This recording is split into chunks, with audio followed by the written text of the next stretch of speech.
దేవుని అతి పరిశుద్ధ నామానికి మహిమ చెల్లిస్తున్నాను. అలాగే దేవుడు మనల్ని జనవరి నెల అంతా 2025 సంవత్సరంలో కాచి కాపాడినందుకు స్తుతి ఘనత మహిమ ప్రభావాలు తండ్రి కుమార పరిశుద్ధాత్మ త్రియేక దేవునికి తెలియజేసుకుంటూ ఫిబ్రవరి నెల 2025లో మొదటి ఆదివారానికి దేవుడు మనల్ని సిద్ధపరిచినందుకు ఆయనకే మహిమ కలుగును గాక. ప్రియులారా, నేను వారం నుండి గతించిన వారాల నుండి ప్రార్థన అనేది క్రైస్తవ సమాజానికి, సంఘాలకు, అలాగే దేవుని బిడ్డలమైన మనకు, విశ్వాస బృందమైన మనకు, సేవకులమైన మనకు చాలా ప్రాముఖ్యమైనది. అది మనిషికి జీవాన్ని కలిగిస్తుంది. మనిషికి వెన్నుముక ఎంత ప్రాముఖ్యమో ప్రార్థన అనేది కూడా అంతే ప్రాముఖ్యము.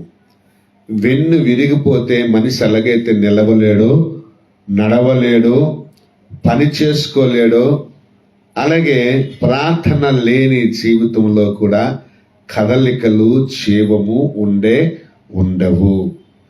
పరిచర్య ముందుకు వెళ్ళాలన్నా, వ్యక్తిగత జీవితం ముందుకు వెళ్ళాలన్నా, కుటుంబ జీవితం అనేది ముందుకు వెళ్ళాలన్నా ప్రార్థన అనేటటువంటి ఒక గొప్ప ప్రార్థన ఆత్మను కలిగి ఉంటేనే గాని మనము అనేక విజయాలు పొందుకోలేము. ఈ రోజున ఈ ప్రార్థన వలన కలుగు ప్రయోజనాలు, ప్రార్థన ఫలితాలు అని కూడా మీరు దీనికి అనుకోవచ్చు. వీటి మీద కొన్ని మాటలు నేను మీకు తెలియచేయాలని ఆశపడుతున్నాను. మొదటిగా వాక్యం చదివే ముందు గత వారంలో ఏం చెప్పుకున్నాం? ప్రార్థన చేస్తే అంటే ఆసక్తితో చేయాలని, అందరి కొరకు చేయాలని అని చెప్పుకున్నాం గత కొన్ని వారాలుగా. అలాగే ఏలియా ప్రార్థన చేసేటప్పుడు ఆకాశము వర్షము ఇవ్వలేదు. ఆయన మరలా ఆసక్తితో ప్రార్థన చేస్తే ఆకాశం వర్షించింది, అంటే వర్షము కుమ్మరింపబడింది. ఈ రోజున నేను చెప్తున్నాను, వర్షం ఆగిపోవడానికి, వర్షం రావటానికి ప్రార్థనే కారణం. అంటే నీతిమంతుని యొక్క ప్రార్థన మనఃపూర్వకమైనదై బహుబలము గలదై ఉంటుంది. అంటే కురవటానికి సిద్ధమైనటువంటి మేఘాలు నీతిమంతుడు ప్రార్థన చేయగా ఆగిపోయినాయి. కురవటానికి కలుసుకోలేని మేఘాలు నీతిమంతుడు ప్రార్థన చేయగా మళ్ళీ కలిశాయి, కరిగాయి, కురిశాయి. ఇది మనం చెప్పుకున్నాం. అంటే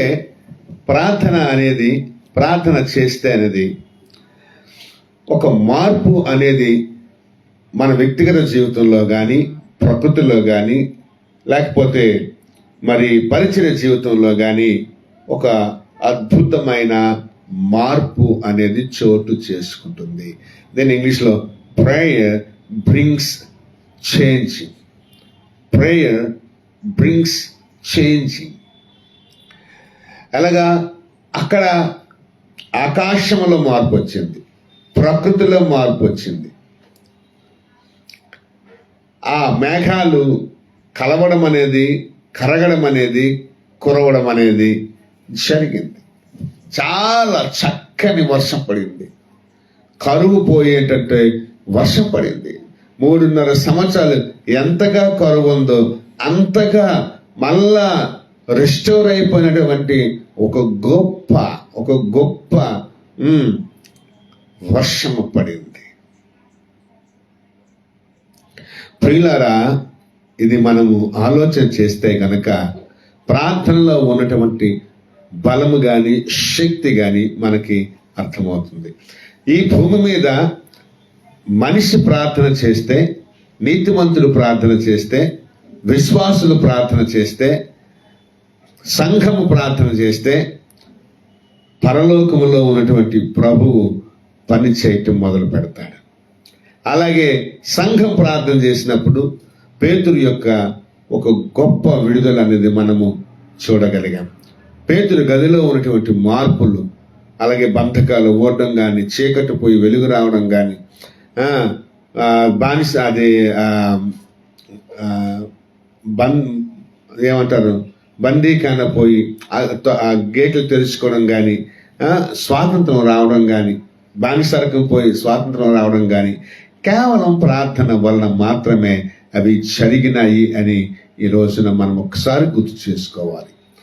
ఈ రోజున ఒక 2-3 పాయింట్స్ నేను చెప్పి మళ్ళా ఈ నేటి ప్రసంగాన్ని నేను ముగించాలని ఆశపడుతున్నాను.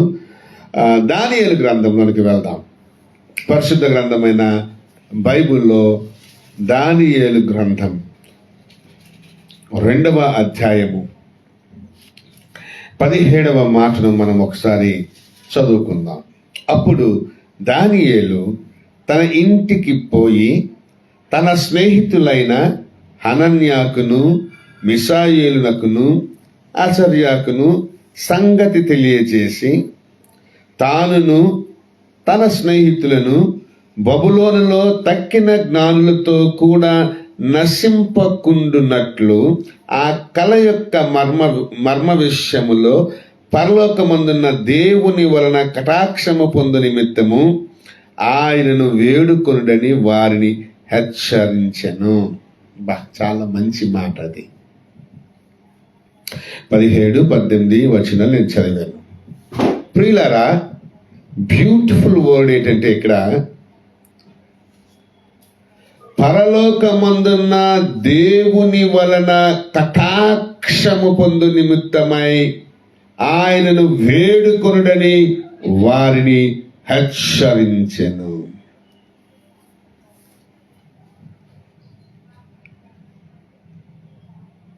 గాడ్స్ ఫేవర్ అనేది మనకు కావాలి. ఇప్పుడు రాజ్యములో ఒక గందరగోళం ఏర్పడింది. అసలు రాజుగారికి ఒక కల వచ్చింది. ఏంటొచ్చిందట? కల వచ్చింది. ఆ రాజుగారి యొక్క విచిత్రమైన పరిస్థితి ఏంటంటే కలగన్నాడు కానీ ఆ కళను మర్చిపోయాడు. ఆ కళను ఏం చేశాడట? ఆ కళ మర్చిపోయాడు. చెప్తున్నాడు కదా ఆయన, నేను దాన్ని మర్చిపోతుని 5వ వచనంలో చెప్తున్నాడు. అయ్యా, నాకు ఒక కళ వచ్చింది, ఆ కళ నేను మర్చిపోయాను. ఇదేంటండి? ఎస్, కరెక్టే. చాలా మందికి ఏంటంటే మతిమరుపు ఉంటుంది. కొందరు భోజనం చేస్తారు, అప్పటికప్పుడే భోజనం చేస్తారు. ఏం కూర అని అడిగితే ఏం కూర తిన్నాను అని అంటారు. ఇది చాలా విచిత్రమైనటువంటి పరిస్థితి. ప్రియులారా, కలకండం తప్పు కాదు, కానీ ఆ కళ మర్చిపోవడం అనేదే చాలా గందరగోళాన్ని తీసుకొచ్చింది అక్కడ ఆ రాజ్యంలో. నెబుకద్నెజర్ గారు అప్పుడు ఆయన ఏంటంటే తన ఆస్థానంలో ఉన్నటువంటి పండితుల్ని అందరినీ, శకుని గారిని, వీళ్ళని వాళ్ళని అందరినీ పిలిచి, అరే బాబు, నాకు ఒక కళ వచ్చింది, ఆ కళ నేను మర్చిపోయాను. కాబట్టి మీలో ఎవరైనా సరే ఆ కళ భావం తెలియచేయాలి అని అంటే చాలా ప్రయత్నాలు చేశారు. కానీ అక్కడ ఉన్న వాళ్ళందరూ కూడా అంటున్నారు కదా, సార్ మీరు కళ చెప్తే కనుక ఆ కళ భావం ఏదైనా కొంతవరకు చెప్పడానికి ప్రయత్నం చేయొచ్చు, ఇది మా వల్ల కాదు అని అన్నారు. అనటమే కాకుండా ఇక్కడ మనం ఇంకా మాట గమనిస్తే 9వ వచనం నుంచి 10వ వచనం వరకు గమనించుకుంటే, 11వ వచనం వరకు గమనించుకుంటే, కాలము ఉపాయముగా గడపవలని అబద్ధమును మోసపు మాటలు నా ఎదుట పలుకను ఉద్దేశించి ఉన్నారు. మీరు కలను చెప్పలేకపోయిన ఎడల నేను చెప్పిన మాట ఖండితము గనుక కలను నాకు చెప్పుడి, అప్పుడు దాని భావమును తెలియచేయుటకు మీకు సామర్థ్యము కలదని నేను తెలుసుకుందును. ఏమంటున్నాడంటే ఇక్కడ ఆయన, అరే బాబు, మీరు టైం వేస్ట్ చేయకండి, మీరు టైం వేస్ట్ చేయకండి. దానికి రాజుగారు ఏం చెప్పారంటే,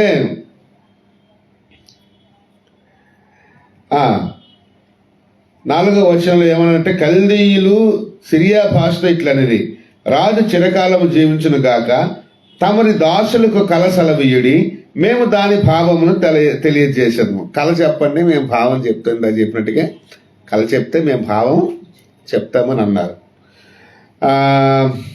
నేను దాన్ని మర్చిపోయానని ఆయన చెప్తున్నాడు. కళను దాని భావమును మీరు తెలియచేయని ఎడల మీరు తుత్తినీలుగా చేయబడుదురు, మీ ఇండ్లు పెంట కుప్పగా చేయబడును. ఇది రాజుగారు ఏమంటారంటే, పాపం ఆయన కలగన్నాడు, బాగుంది, మరి ఆయన కళ ఏ కలగన్నాడో కూడా చెప్పడం అనేది ఎవరితరమండి?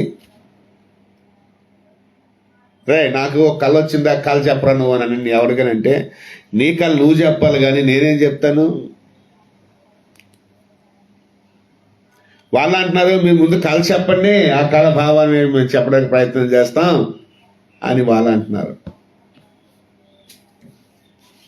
ఈయన అంటున్నాడు, no no no no no, నేను కనిన కళ మీరు కని కళ చెప్పాలి, ఆ కళ భావాన్ని చెప్పాలి, లేకపోతే ముక్కలు ముక్కలుగా అవుతారు మీరు.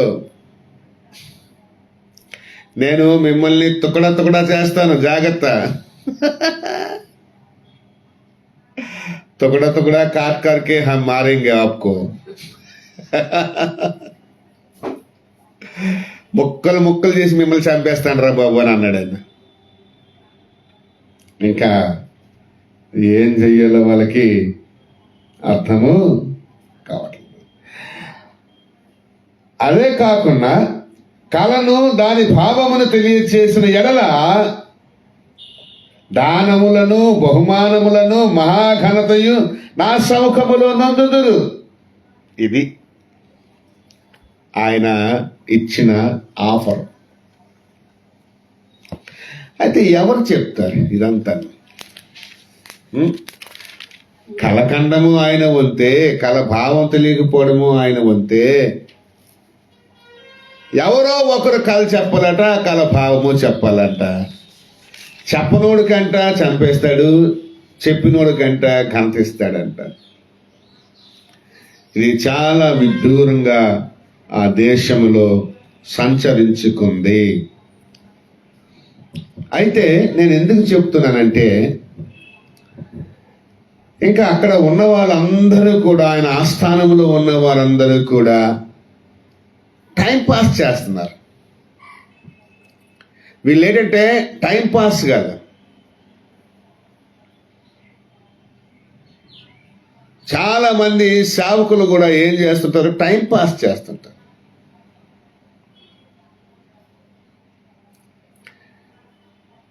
దానివల్ల ఉపయోగం ఏమి ఉండదు. రేపు ఉదయాన్న ఇప్పుడు ఈ రాజు ఇక్కడ ఎలాగైతే నాశనం చేసేస్తామన్నాడు, రేపు నరకంలో కూడా నాశనమే మిగులుతుంది. అయితే ఈ నెబుకద్నెజరు రాజు ఏం చేశాడంటే, తన కళ ఇతరులకి చెప్పలేకపోయాడు. కానీ నిన్ను నన్ను సేవకు పిలుచుకున్న దేవుడు మనకు ఒక కళ, ఒక దర్శనం, ఒక పిలుపు ఇచ్చాడు. దాని ప్రకారం మనం వెళ్ళకపోతే మనకి కూడా చాలా భయంకరమైన స్థితిని మనము భవిష్యత్తులో ఎదుర్కోవాల్సి వస్తుంది.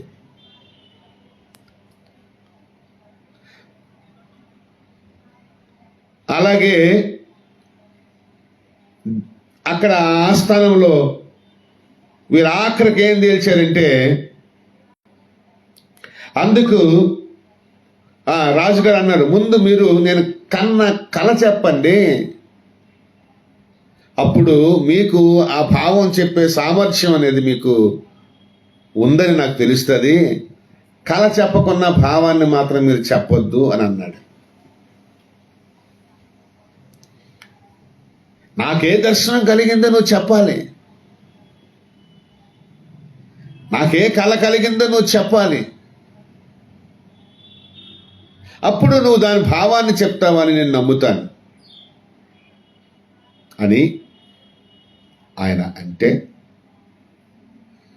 వాళ్ళు అంటున్నా తెలుసా, అక్కడ ఏమన్నా తెలుసా, ఈ సంగతి చెప్తున్నా చూడు, భూమి మీద, అందుకు కల్దీయులు ఈలాగ ప్రత్యుత్తరం ఇచ్చి, భూమి మీద ఏ మనుష్యుడును రాజు అడిగిన సంగతి చెప్పజాలడు. ఇప్పుడు నీకేం కళ వచ్చిందో నేనేం చెప్తాను, మీకేం కళ వచ్చిందో నేనేం చెప్తాను. వింతగుంది, వినటానికి వింతగా ఉంది, కానీ ముందేమో తెలుసా, ఆ కళ చెప్పకపోతే వాళ్ళని ఏం చేస్తాడు, అది కూడా వింతగానే ఉంటుంది. అయితే ఇక్కడ చాలా మరి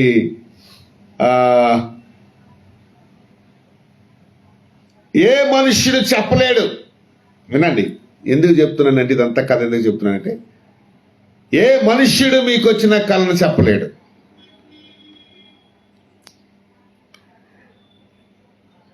ఏ చక్రవర్తియు అధికారియు శకునగాని యొద్దనున్న గాడి విద్య గలవాని యొద్దను కల్దీయుని యొద్దను ఇట్టి సంగతి విచారింప లేదు.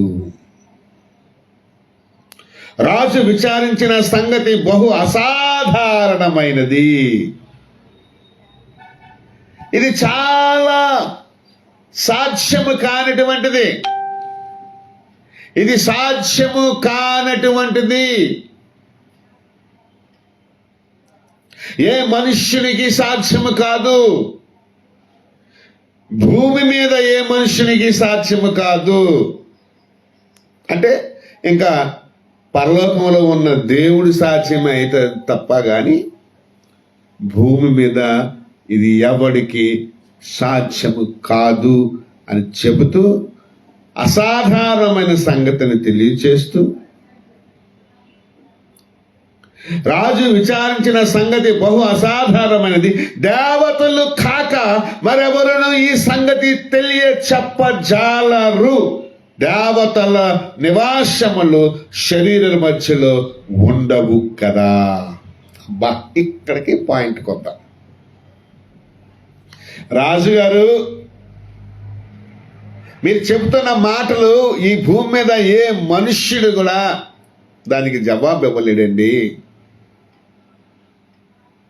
కాబట్టి దేవతలు మాత్రమే వీటిని తెలియచేయగలరు. వారు మనుష్యుల మధ్య నివాసం చేయలేరు కదా అని అన్నారు. వీళ్ళందరూ అన్నారు. అనంటే రాజుగారికి కోపం ఊగిపోయి వాళ్ళందరినీ చంపేయాలని ఆజ్ఞించాడు. అయితే అందులో దానియేలు యొక్క స్నేహితులను కూడా చంపడానికి ఆజ్ఞ వెళ్ళిపోయింది. అప్పుడు దానియేలు ఏం చేశాడంటే, అక్కడ ఒక పెద్ద మనిషి ఉంటే ఆ పెద్ద మనిషిని బట్టి, రాజుగారి కోపం అర్థమైంది మాకు, ఆ రాజుగారి యొక్క కళ భావాల్ని చెప్పడానికి కొద్దిగా టైం ఇమ్మని అడగండి, కొంచెం టైం ఇమ్మని అడగండి అని అన్నాడు. హల్లెలూయా, ప్రైజ్ ది లార్డ్, హల్లెలూయా. కొద్దిగా టైం ఇవ్వండి, నేను కొద్దిగా టైం ఇస్తే చెప్పడానికి ప్రయత్నం చేస్తాను అని అన్నప్పుడు ఆయన బతిమాలుకున్నాడు, తనకు సమయము దయచేయమని రాజును బతిమాలెను. చూచారా ఈ సంగతి? హల్లెలూయా. అప్పుడు దానియేలు ఇంటికి వెళ్ళిపోయాడు. రాజు ఆగాడు, కొద్ది టైం అడిగాడు కదా, ఆగాడు. వెళ్ళిన తర్వాత అక్కడ శద్రకు, మేషకు, అబేద్నెగోలు తన స్నేహితులు ఉన్నారు. వాళ్ళకి ఒకే ఒక మాట చెప్పాడు.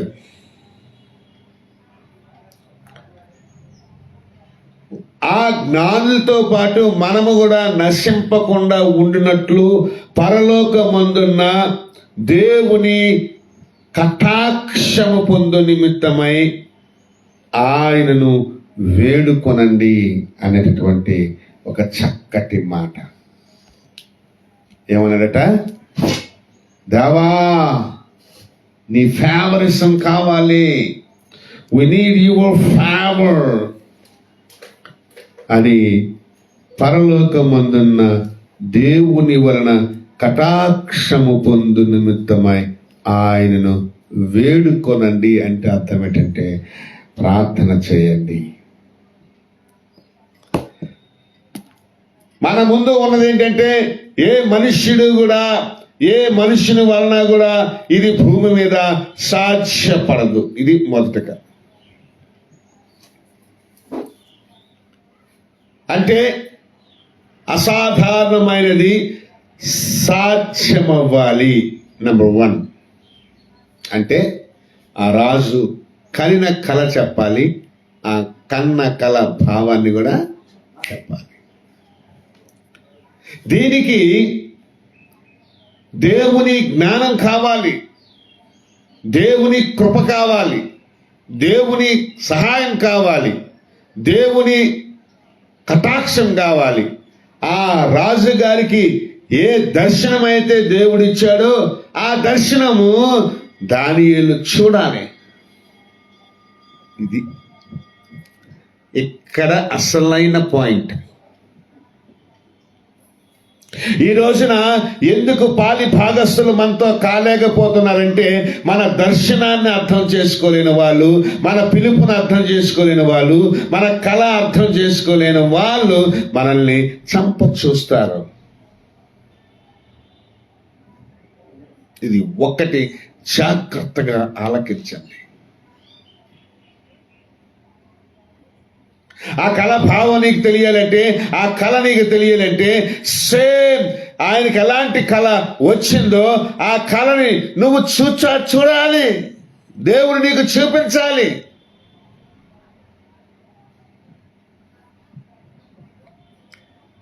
ఆ రాజుగారికి ఏ ఆత్మ ఉందో అలాంటి ఆత్మ నీకు రావాలి. నీకే దర్శనం ఇచ్చాడో, నీకే ఆత్మ కలిగిందో, నీకే మనసు ఉందో, ఇతరులకు అది కలిగినప్పుడే నీతో పాటు జతపరచబడతారు. నీ భావాన్ని అర్థం చేసుకుంటారు, నీ కళను అర్థం చేసుకుంటారు, నీ జీవితాన్ని అర్థం చేసుకుంటారు, నీ సమస్యలు అర్థం చేసుకుంటారు, నీ సేవను అర్థం చేసుకుంటారు.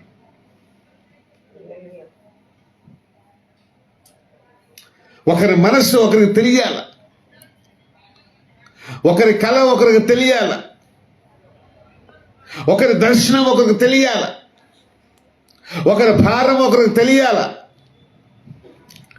ఈ మధ్య అంటే మీకు ఎప్పుడైనా సేవలో మిమ్మల్ని సంఘంలో విడిచిపెట్టిన విశ్వాసులు వేరేగా ఉంటారు, సేవలో కొనసాగుతూ విడిచిపెట్టిన పాలి భాగస్వాములు మీకు ఎప్పుడైనా ఎదురయ్యారా?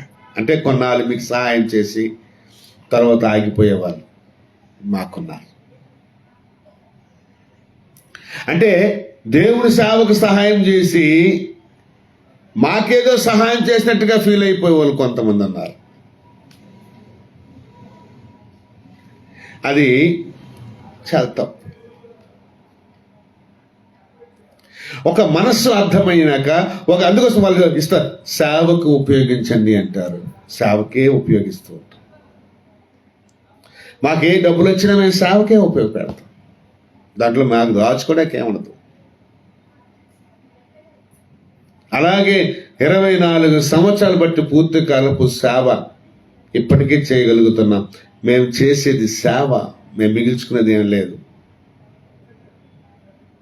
ఇంకా ఆర్థికపరమైన ఇబ్బందులతో ఎప్పుడు పోరాటమే చేస్తాం మనం.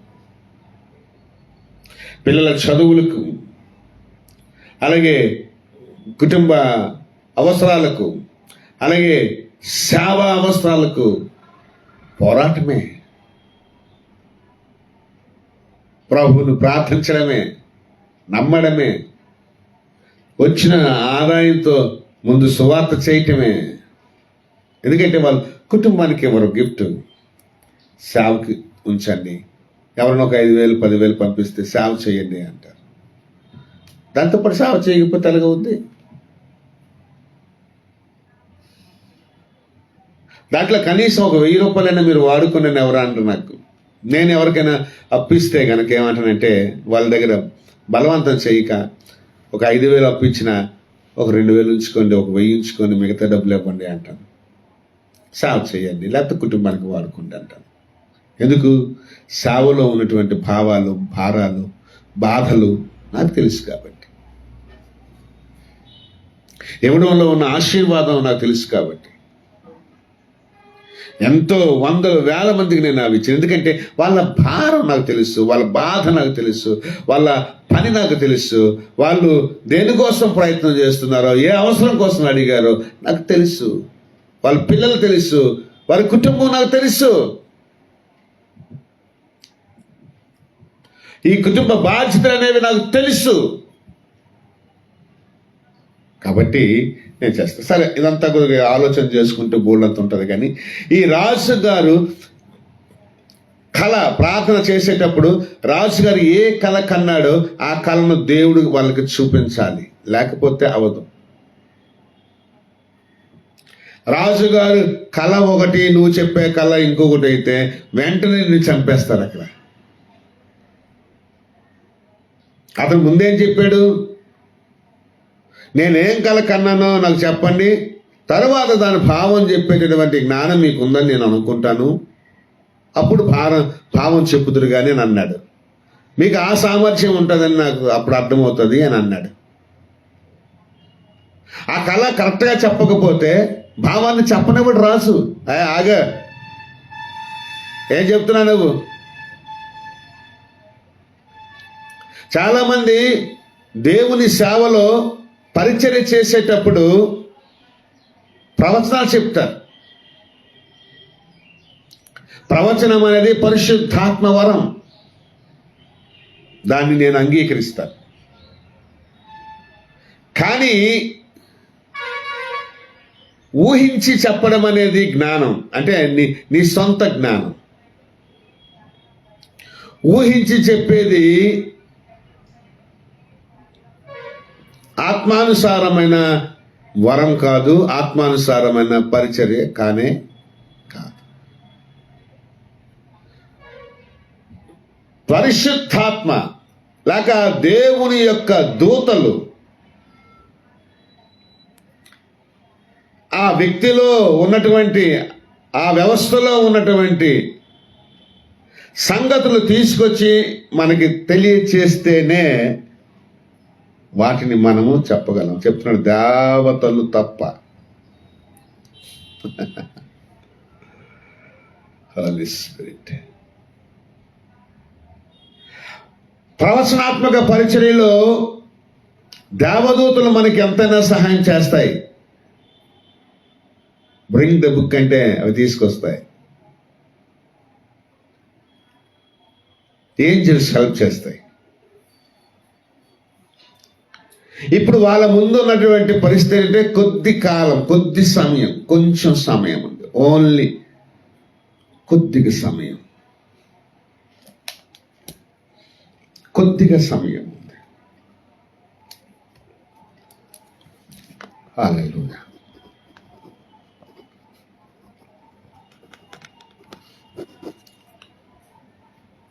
ఈ కొద్దిగా సమయాన్ని వాళ్ళు ఎలా యూజ్ చేసుకోవాలంటే దేవుని కటాక్షం పొందుకోవడానికి యూజ్ చేసుకోవాలి. ఏం చేయాలట? గాడ్స్ ఫేవర్ కోసం ఆ సమయాన్ని వాళ్ళు యూజ్ చేసుకోవాలి.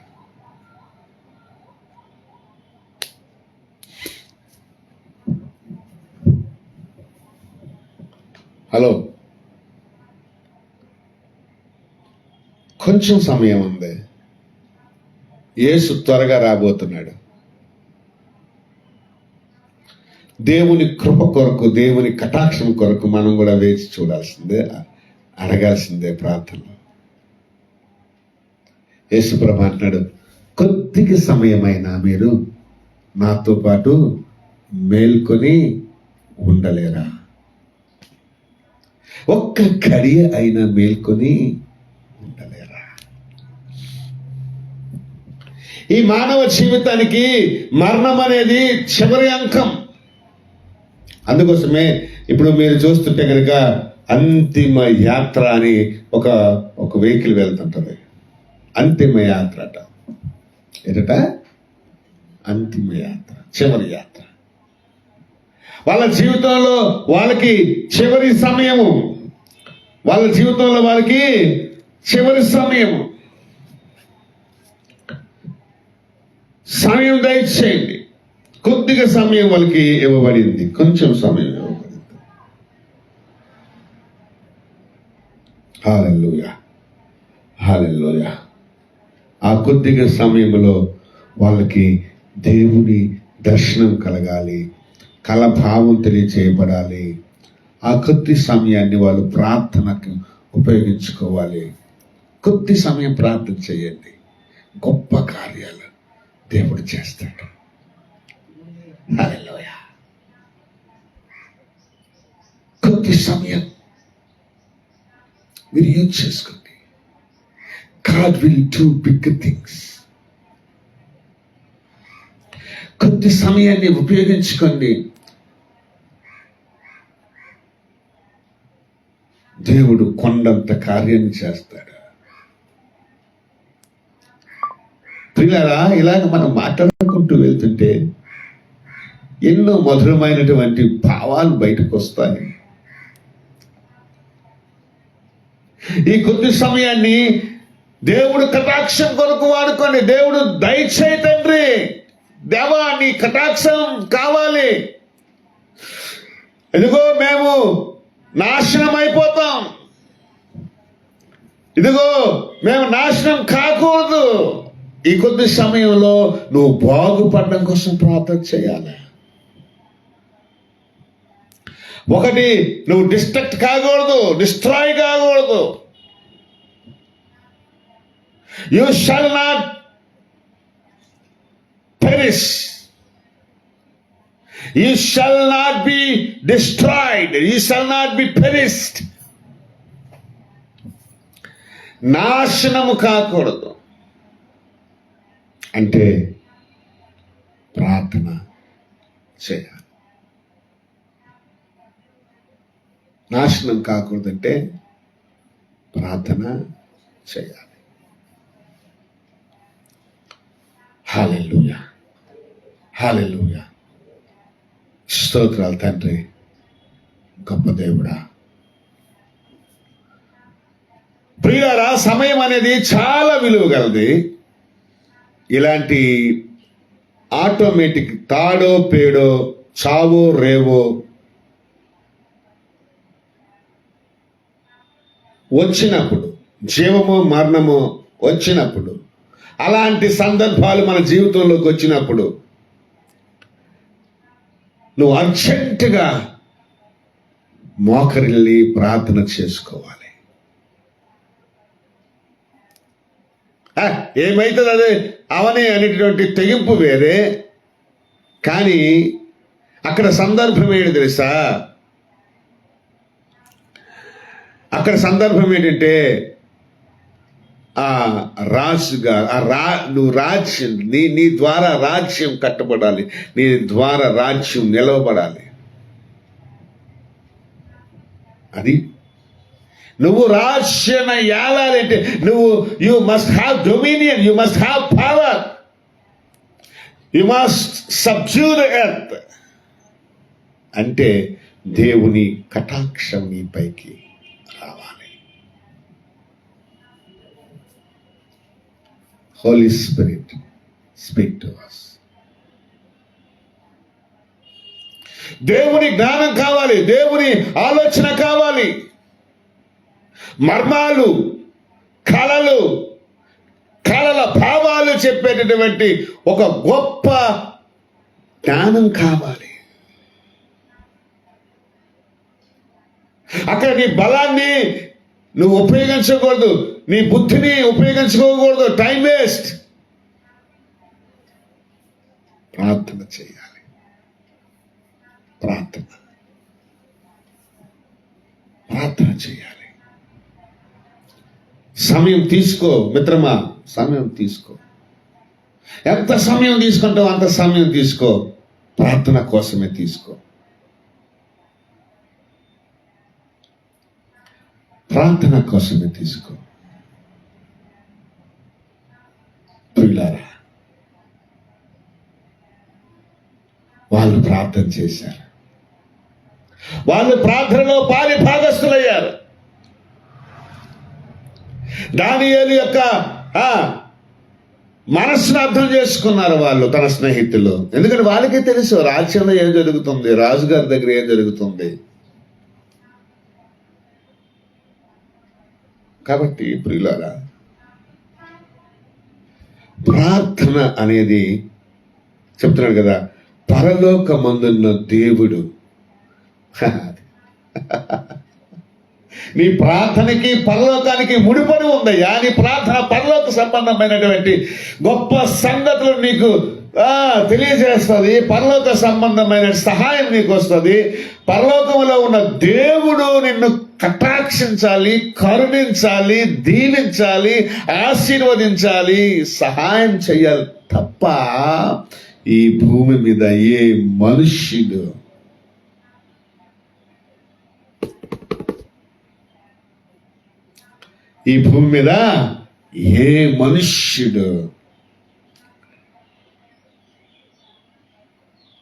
చేస్తాడు, సహాయం చేస్తాడు. ఎలా తెలుసా?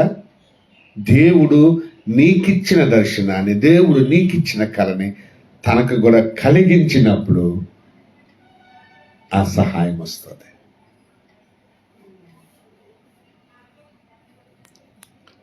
అలాగ ప్రార్థన చేసుకోవాలి. దేవా నాకు సహాయం చేయించు, దేవా పలానా వాళ్ళ ద్వారా సహాయం చేయించు. దేవా ప్రార్థన చేయకూడదు. నువ్వు దేవా నన్ను కరుణించు, దేవా నన్ను కటాక్షించు. వేడుకోవయ్యా, ఆయనను వేడుకో. ఎటట ఆయనను వేడుకోండి. ప్రార్థన దేవుని రాజ్యాన్ని కడతాది, నిలబెడతాది. ప్రార్థన దేవుని రాజ్యాన్ని వ్యాపింపచేస్తుంది. ప్రార్థన శక్తి కలిగినది. దేవుని మర్మాలను తెలుసుకునే జ్ఞానాన్ని ఇస్తుంది. అక్కడ చెప్తున్నాడు కదా, అక్కడ ఏం చెప్తున్నాడు? ఎవడును చెప్ప చాలడు. ఇంకా మళ్ళీ ఇక్కడ ఏముంటుంది? 28వ వచనాన్ని చదువుకుందాం. అయితే మర్మములను బయలుపరచగల దేవుడొకడు పరలోకమందున్నాడు. అది అది అది అది అది హల్లెలూయా, హల్లెలూయా, హల్లెలూయా, హల్లెలూయా. మర్మములను బయలుపరచగల దేవుడొకడు పరలోకమందున్నాడు. దేవుడున్నాడు.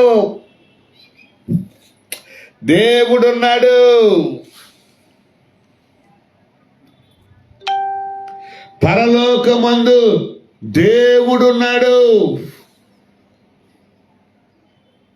ఆయన మర్మాలను తెలియజేసే దేవుడు. ప్రార్థన చేస్తే రాజుగారు ఇదంతా నాకెలా తెలిసిందనుకున్నారా?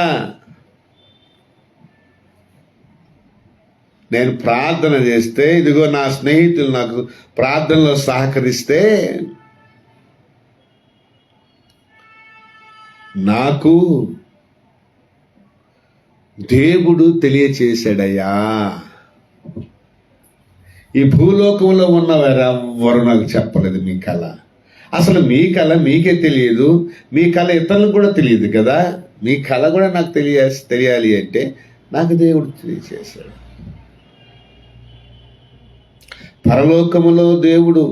పరలోకమందున్న దేవుడు నాకు ఈ కళ భావాన్ని తెలియచేశాడు.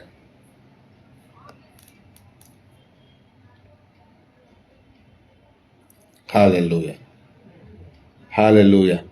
47వ వచనం చూద్దాం ఒకసారి. మరియు రాజు, ఈ మర్మమును బయలుపరచుటకు నీవు సమర్థుడవే. హల్లెలూయా, హల్లెలూయా, హల్లెలూయా. దేవానికి స్తోత్రాలు చెల్లిస్తున్నాను ప్రభువా. ఆ రాజ్యాన్ని గురించి, ఆ రాజుని గురించి, ఆ రాజు కళ గురించి దేవుడు దానియేలుకు తెలియచేశాడు.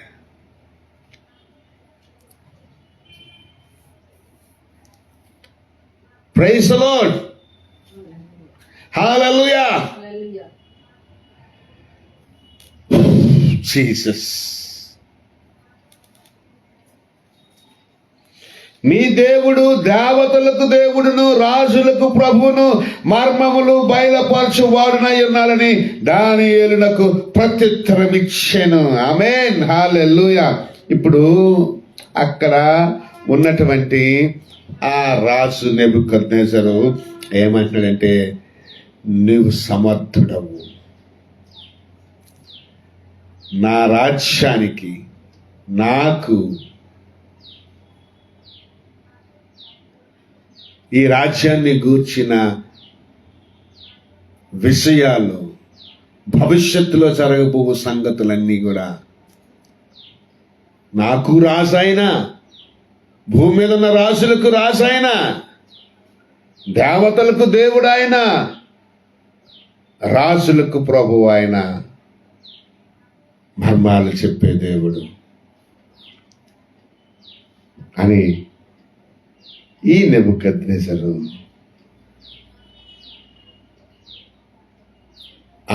మన దేవుడు దానియేలు దేవుడను అంగీకరించాడు.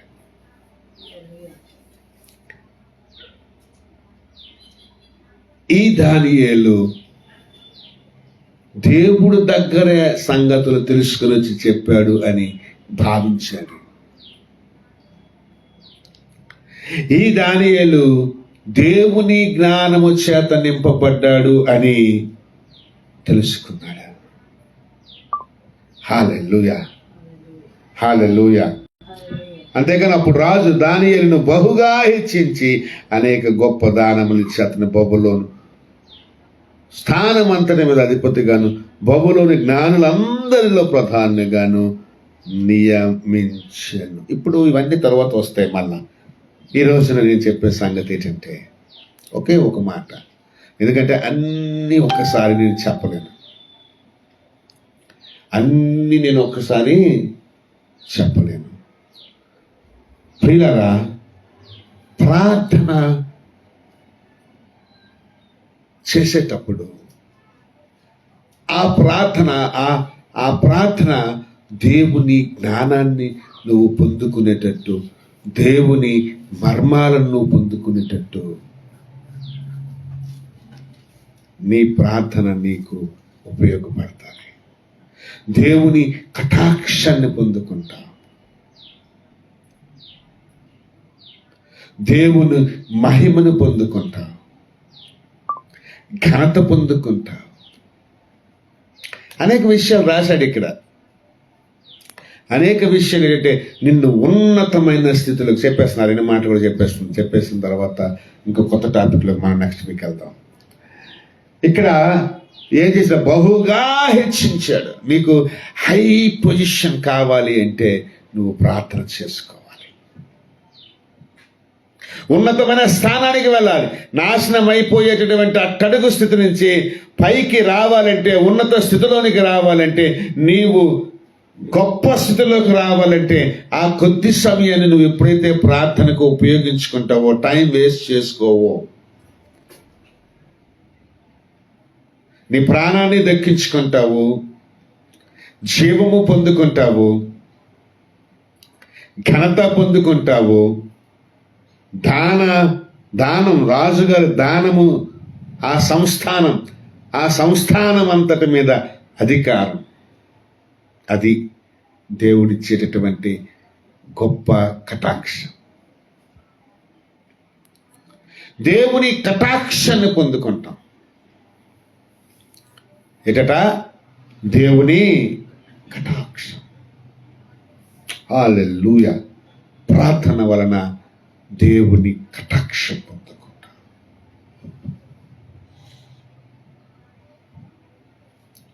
ఒక ఉన్నతమైన అధికారి అవుతావు, అధిపతి అవుతావు. దేవుని జ్ఞానమే నిన్ను పైకి తీసుకెళ్తావు తప్ప, దేవుని కృపే, దేవుని కటాక్షమే నిన్ను పైకి తీసుకెళ్తావు తప్ప,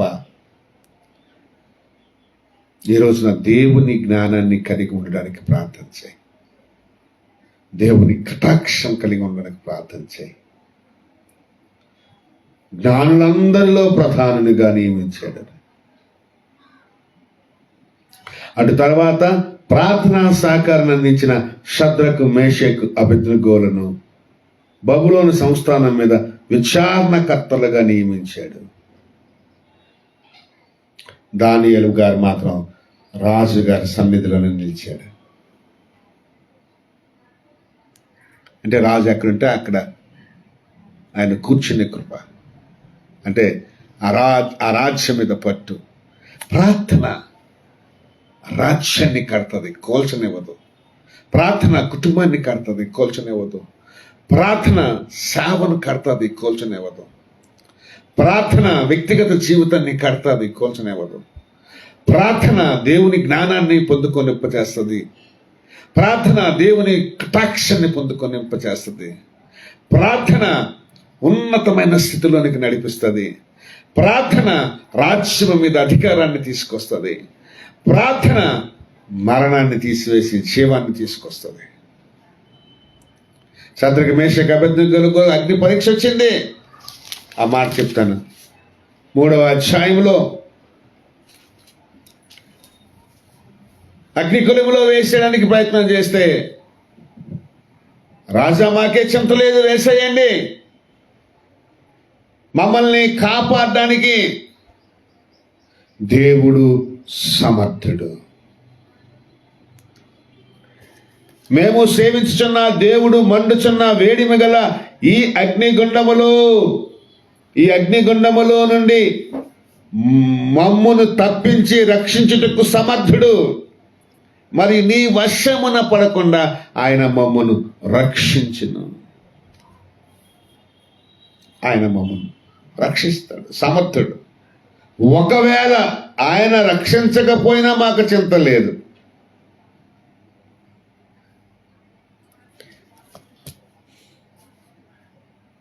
మేము నీ చిత్తం చెయ్యం, దేవుని చిత్తాన్నే చేస్తాం. మాకు ఈ అధికారం ఇచ్చిన దేవుడు అగ్ని పరీక్ష కూడా ఇస్తాడు.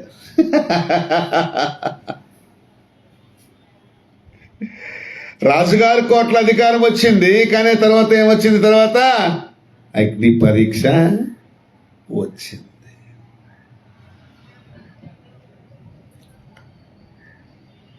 వీళ్ళ అధికారంలో ఉండడం అని పుల్లలు పెట్టడం మొదలు పెట్టారు కొంతమంది. పుల్లలు, చిన్న చిన్న అగ్గి పుల్లలు కాస్త అగ్నిగుణం అయిపోయింది. చూసారా, చిన్న సమస్యలు ఏమయ్యేవి? కారణం ఎట్లేదు, వీళ్ళు ప్రార్థన జీవితమే. ప్రార్థన చేసుకుంటే అంత ఉన్నత స్థితిలోకి వెళ్తామని అని చెప్పారండి, మళ్ళీ తిన్నగా తీసుకొచ్చి అగ్నిగుండంలోకి తీసుకొచ్చారేంటి అని మీరు నన్ను అడగొచ్చు. అది పరీక్ష, అగ్ని పరీక్షకు లోబడాలి మనం. అగ్ని పరీక్షకు లోబడితేనే ఈ రోజున మనము ఏంటంట, మన నీతి ఏంటో, మన దేవుడు ఎవరో, మన భక్తి ఏంటో బయటపడుతుంది. ఆమేన్. హల్లెలూయా, హల్లెలూయా.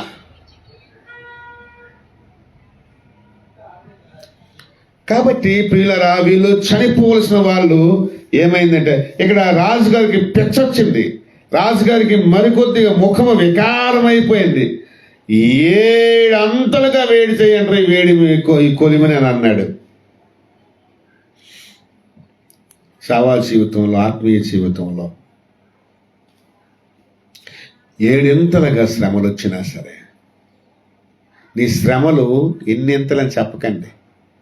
ఇప్పుడు నేను ఒక మాట చెప్తా ముగించే ముందు. 24 సంవత్సరాల పూర్తికాలపు సేవలో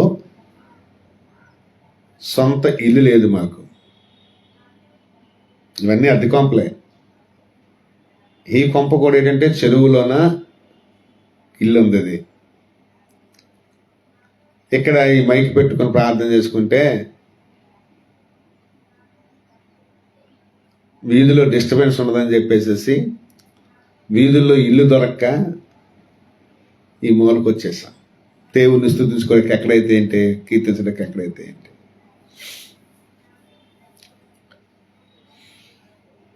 ఇల్లు లేదు. రెగ్యులర్గా మాకు కుటుంబానికి కానీ దీనికి కానీ పెద్దగా సహకరించేటటువంటి రెగ్యులర్ పార్ట్నర్స్ ఎక్కువగా లేరు. ఒక్కరు మాత్రం 5,000 రూపాయలు రెగ్యులర్గా సహాయం చేస్తారు. ఈ మధ్య ఒక ఆయన చిన్న కానుక, దాని మీద మరి ఎక్కువ కానుక ఒక ఆయన ఒక 6 మాసాల నుంచి చేస్తున్నాడు.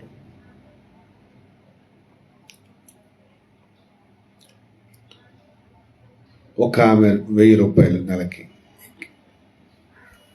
ఇండియాలో ఒక 1,000 రూపాయలు నెలకి హెల్ప్ చేస్తుంది తప్ప మాకు అడపా దడప ఎవరైనా చిన్న చిన్న గిఫ్ట్స్ వస్తే ఇస్తున్నారు తప్ప రెగ్యులర్గా సపోర్టర్స్, స్పాన్సర్స్ లేరు. 2 బిడ్డలు, ఒకడు 19 సంవత్సరాలు, ఒకడు 17 సంవత్సరాలు. ఇంజనీరింగ్ ఒక కుర్రోడు చదువుతున్నాడు, second year. Intermediate second year ఒక కుర్రోడు చదువుతున్నాడు. అద్దె ఇల్లు, ఒక బైకు, ఒక కారు,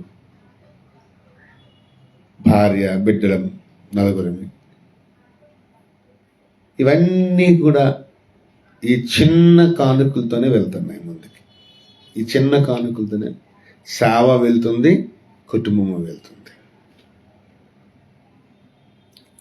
సేవ చూస్తే ఇంత లిస్ట్ ఉంది, కుటుంబంకి ఎంత లిస్ట్ ఉంది. ప్రియులారా, ఏమైపోవాలి మనం? ఏమైపోవాలి? 24 సంవత్సరాలు ఏమైపోవాలి?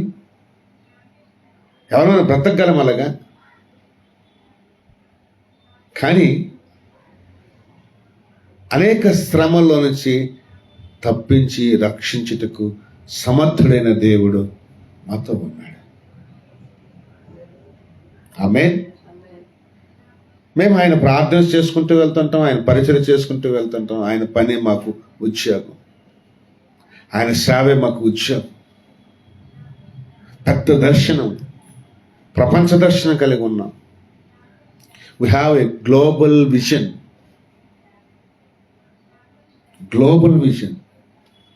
సువార్త ప్రకటించాలి సర్వ సృష్టికి అన్న దర్శనం. ప్రియులారా, ఆయన దేవుణ్ణి మేము తక్కువ అంచనా వేయలేదు. మా సమస్యలు పెద్దవే, కానీ వాటన్నిటి నుంచి చిన్న సమస్య అయినా పెద్ద సమస్య అయినా, ఈ శద్రక, మేషక, అబేద్నెగోలు ఆస్థానంలో విచారణకర్తలుగా నియమించబడ్డారు. గొప్ప కృప ధన్యత వచ్చింది. కానీ ఆ విచారణకర్తలుగా ఉన్నా సరే, ఆ రాజ్యంలో ఒక పొజిషన్లోకి వెళ్ళినా సరే, ఒక అధికారంలోనికి వెళ్ళినా సరే, వెంటనే మళ్ళా అగ్నిగుండంలోనికి వాళ్ళు వెళ్ళాల్సి వచ్చింది. అధిపతులుగా నియమించిన వాడు ఆయనే, వారిని అగ్నిగుండంలోనికి పంపిస్తున్నవాడు ఆయనే. అక్కడ నీ విశ్వాసం తేలిపోద్ది, అక్కడ నీ భక్తి తేలిపోద్ది, అక్కడ నీ సామర్థ్యం తేలిపోద్ది, అక్కడ నీ నీతి తేలిపోద్ది. ఇంకా అయితే బుగ్గి బూడిదైపోతో, లేకపోతే చక్కగా నీ నీతిని బట్టి, నీ దేవుని యందు నమ్మకాన్ని బట్టి, విశ్వాసం బట్టి బయటకు వస్తావు. నువ్వు అగ్ని పరీక్షల దగ్గర నువ్వు దేవుడిని కొనియాడాలా, దేవుణ్ణి స్తుతించాలి, దేవుడు గొప్పోడని చెప్పాలి. నీ సమస్య గొప్పదని నువ్వు చెప్పుకునేటప్పుడు నీ దేవుడు సిగ్గుపడతాడు. ఎందుకంటే నీ దేవుడు నీ సమస్య కన్నా పెద్దవాడు. ఈ మధ్య నేను ఒక మాట విన్నాను. దేవుని దూత మైకేల్, ఇతను కొన్ని కోట్ల మంది ప్రజలను ఒకే దెబ్బతో సంహరించగలిగిన శక్తిమంతుడు. దేవుని దగ్గర ఉన్న ప్రధాన దూత మైకేల్. అంత కోట్ల మందిని ఒకే దెబ్బకు సంహరించగలిగినటువంటి దేవదూత నిన్ను నన్ను చూచి ఎందుకు మర్యాద ఇస్తాడో తెలుసా? ఎందుకు రెస్పెక్ట్ ఇస్తాడో తెలుసా? ఎందుకు సెల్యూట్ చేస్తాడో తెలుసా? నువ్వు నాశనం కాకుండా నీ ముందు చేతులు కట్టుకొని నువ్వు చెప్పిన పని చేస్తాడో తెలుసా? ఎందుకంటే దేవదూతలు మనకు దాసులు. ఎందుకో తెలుసా? మైకేల్ని సృష్టించిన దేవుడు, నిన్ను సృష్టించిన దేవుడు ఒక్కడే అని ఆయనకు తెలుసు. రెండవదిగా, యేసు రక్తంలో నువ్వు కడగబడ్డావు, నీలో యేసు రక్తం ఉందని గ్రహించి, ఆ సృష్టికర్త యొక్క బ్లడ్ నీ బ్లడ్ ఒకటే అని గ్రహించి, ఆయనకి ఎలాగైతే దాసుడో నీకు కూడా అలాగే దాసుడని గ్రహించి నీకు సెల్యూట్ చేస్తాడు. హల్లెలూయా, హల్లెలూయా. ప్రియులారా, ఈ రోజున మనం గ్రహించుకోవాల్సినటువంటి విషయం ఏంటంటే, ఒక దేవదూత, మందుకోసం దేవదూత అక్కడికి వచ్చాడు. Because of their faith. Hallelujah. Thank you, Jesus. Hallelujah.